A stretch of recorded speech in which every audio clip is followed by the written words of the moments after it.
As the Keystone School District in the city, the El Paso Independent School District has served the children of our community for more than 130 years.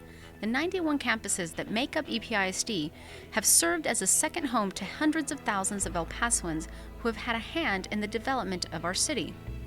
These schools are a source of pride, and our teachers continue their commitment to our students and parents. As EPISD heads into the next generation of teaching and learning, the district needs to modernize its facilities in order to provide learning environments that are conducive to the active learning techniques that are the cornerstone of future readiness. EPISD also recognizes a need to right-size the number of schools it operates in order to better serve its students while being fiscally responsible to its taxpayers. EPISD schools are on average about 50 years old, and the facilities in most campuses, from classroom size and technology infrastructure to athletic fields and fine arts spaces, do not meet the standards necessary for the 21st century. EPISD thus began a lengthy process to gain community input and to research and develop a new bond proposal which would address these issues if passed. Over the course of half a year, 80 members of the EPISD community came together to create the Facilities Advisory Committee. For months, members of the committee engaged in serious deliberations to create a list of projects that would result in a possible bond proposal.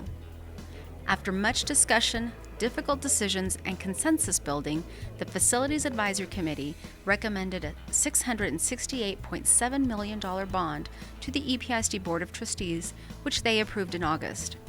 If approved by voters, EPISD will use funds generated by this bond package to rebuild and renovate our facilities in order to better meet the educational needs of students. Bond funds would also be used to consolidate 16 schools into 7 campuses that would create state-of-the-art learning spaces and better accommodate a declining enrollment in the district. Without bond funds, the district will be forced to address consolidations using the current facilities, most of which are outdated and in different levels of disrepair. Other features of the bond proposal include fine arts upgrades and an investment in athletic facilities at each of the 10 traditional high schools in the district, including football turf replacement and the resurfacing of tracks and tennis courts.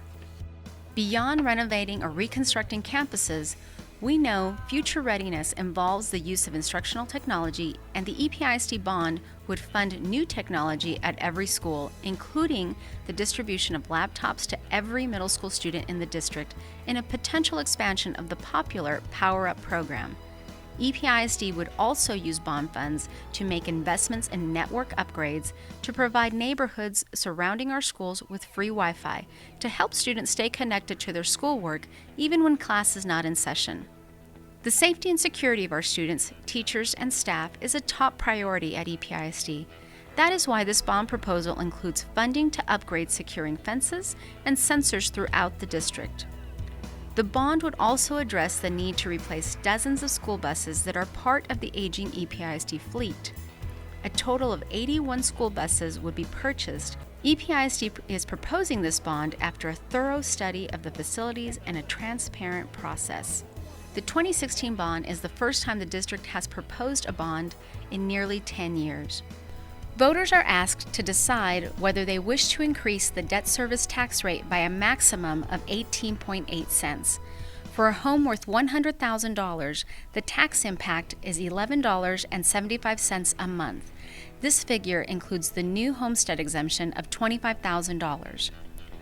Homeowners age 65 and older and disabled veterans will not see a tax increase. The 2016 EPISD bond measure, if approved, would fund about half of the $1.2 billion in modernization needs the district has identified.